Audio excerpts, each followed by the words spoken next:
bawal na bawal ilipat-lipat yung mga hinog na saging na paninda natin.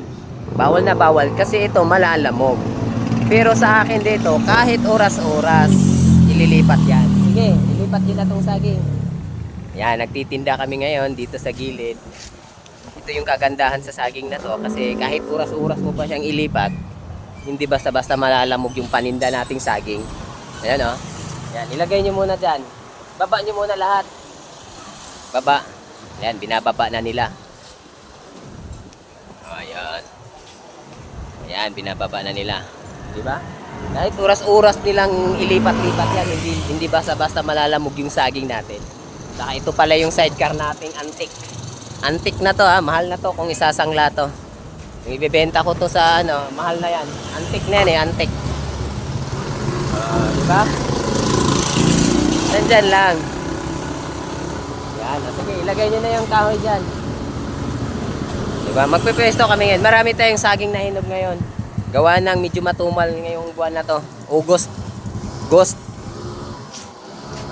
Yan, ilagay nyo na. Dito lang tayo sa tabi ng main road ng ano, Pande Residence 1. Yan, yung matibay ha.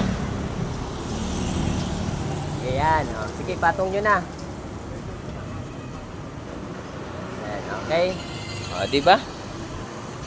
So, kahit ilipat-lipat ng paulit-ulit yung saging nating paninda, hindi malalamog yan. Boss, yung green, 35. Yung lakata natin, 75 lang.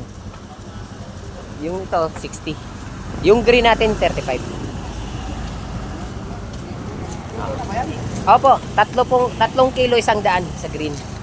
3 kilo 100, 35 ang kilo. Jeep, may bibili. Pagbilan mo muna. Yan, may buena mano na tayo. Green, yung green. Yung malaki, maganda. Yan, maganda. Tapos kunin mo muna, Jay, yung barya Jay. Yung pinagtindahan natin yan. Yan, may buena mano na tayo.